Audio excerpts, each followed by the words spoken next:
enten peribahasa Arab nyebutke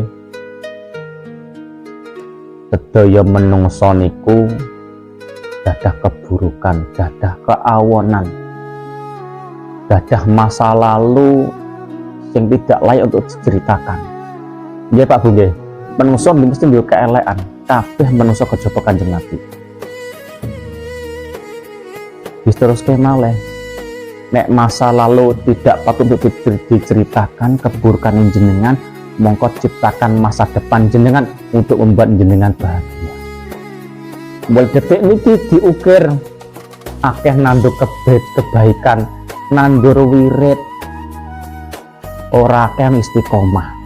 Muga-muga iso jadi cerita besok ning akhirat sebab wiritin jenengan oleh kanugrahan Gusti Allah Taala. Allahumma amin. Itu nggih.